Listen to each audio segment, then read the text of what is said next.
السلام علیکم ورحمۃ اللہ وبرکاتہ۔ میں ہوں حافظ محمد وسیم رضوی۔ یہ میرا یوٹیوب چینل ہے حافظ محمد وسیم رضوی۔ تو میں آج آپ کو محمود غزنوی رحمۃ اللہ علیہ کا ایک واقعہ سناؤں گا، کیسے وہ عدل انصاف کے تقاضے پورا کیا کرتے تھے۔ میں یہ جو ویڈیو بنا رہا ہوں اس لیے بنا رہا ہوں جو حالیہ دنوں میں پاکستان میں موٹر وے پر ایک عورت کے ساتھ زبردستی ریپ کیا گیا اور اس کے بچوں کے سامنے اس کا ریپ کیا گیا، ظلم زیادتی کی گئی۔ کار کے شیشے توڑ کر اس عورت کو موٹر وے کے روڈ سے نیچے لے کر گئے جنگل میں، وہاں پر اس میں بچوں کے سامنے زیادتی اور ظلم کیا گیا۔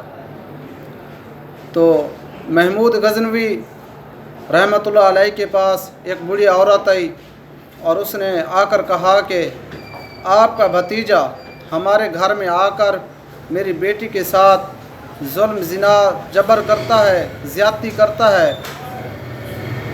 تو بادشاہ نے سن کر حیران ہوا اور بادشاہ نے بڑھیا کو کہا کہ جب وہ دوبارہ آپ کے گھر آئے تو تم میرے پاس آنا، اور اس کو ایک کوڈ وال دیا کہ جب تم میرے پاس آؤ گے تو تمہیں میرے جو دربان ہیں وہ نہیں روکیں گے۔ جب وہ بندہ آیا تو اس نے بڑھیا گئی حضرت محمود غزنوی کے پاس، اس نے کہا کہ وہ بندہ آ گیا ہے۔ تو حضرت محمود غزنوی اپنی تلوار لے کر اس کے گھر آیا اور اس نے آ کر ہی فوراً کہا کہ جو چراغ جل رہا تھا کہ اس کو بجھا دو۔ تو چراغ بجھا دیا گیا اور محمود غزنوی نے اس شخص کو قتل کر دیا۔ جب اس نے قتل کیا تو محمود غزنوی نے فرمایا کہ چراغ کو روشن کیا جائے۔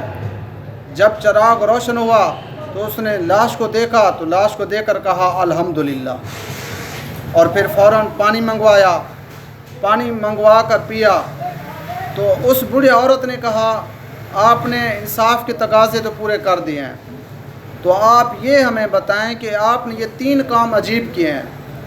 ایک، آپ نے آ کر فوراً ہی جو روشنی تھی اس کو ختم کروایا، چراغ کو بجھوا دیا، اس کی کیا وجہ ہے؟ بادشاہ نے کہا بوڑھی آپ رہنے دیں، میں نے انصاف جو کرنا تھا وہ کر دیا ہے۔ اس نے اصرار کیا کہ نہیں، مجھے بتایا جائے کہ یہ جو ہے نا یہ کام آپ نے کیوں کیا ہے؟ تو اس نے کہا کہ یہ آپ نے کہا تھا کہ میرا بھتیجا ہے۔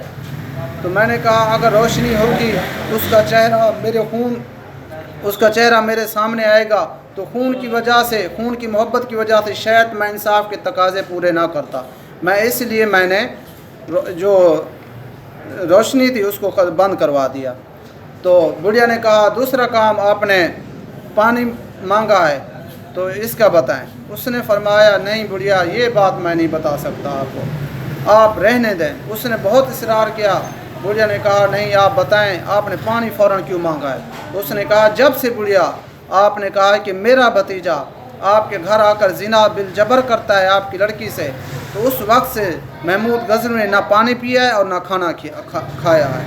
تو اب تو میرا حق بنتا تھا، میں نے انصاف کر دیا ہے، تو میں نے اب پانی مانگا ہے، میں نے پانی پیا ہے۔ اور تیسری بات بڑھیا نے کہی، تو آپ نے جب اس لاش کو دیکھا تو آپ نے کہا الحمدللہ، تو آپ نے الحمدللہ کیوں پڑھا؟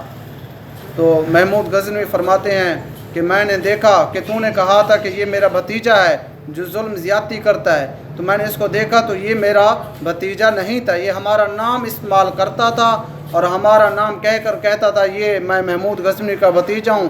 میں نے اس لیے الحمدللہ پڑھا کہ میرا خون ابھی تک گندا نہیں ہوا، میرا خون جو ہے نا وہ ابھی تک ناپاک نہیں ہوا کہ لوگوں پر ظلم و زیادتی کرتے رہیں۔ اور ہمارے پاکستان میں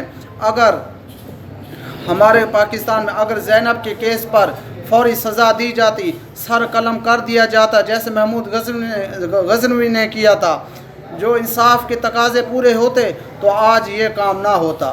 ہمارے حکمرانوں کو چاہیے، ریاست مدینہ کے جو دعوے دار ہیں، جو ریاست مدینہ کا نعرہ لگاتے ہیں پاکستان میں، ان کو چاہیے کہ ان کو سر عام پھانسی دی جائے تاکہ ریاست مدینہ قائم ہو سکے۔ ریاست مدینہ کے کوئی کام تو کر کے دکھائیں۔ ریاست مدینہ ایسے بنتی ہے جیسے محمود غزنوی نے بنائی تھی۔ محمود غزنوی کی یہ اعلیٰ مثال ابھی تک قائم ہے اور کتابوں میں لکھی گئی ہے، نام ہی ابھی تک انہی کے باقی ہیں۔ جب آپ لوگوں نے مر جانا ہے، کام کر کے جائیں، آپ کا لوگ نام لیتے رہیں، قیامت تک لوگ کتابوں پڑھتے رہیں۔ ہم چاہتے ہیں کہ آپ کا نام لوگ پڑھتے رہیں، ریاست مدینہ قائم کریں اور ان لوگوں کو، ان ظالموں کو فی الفور سزا دی جائے۔ یہ ہمارا پاکستان کی حکومت سے مطالبہ ہے۔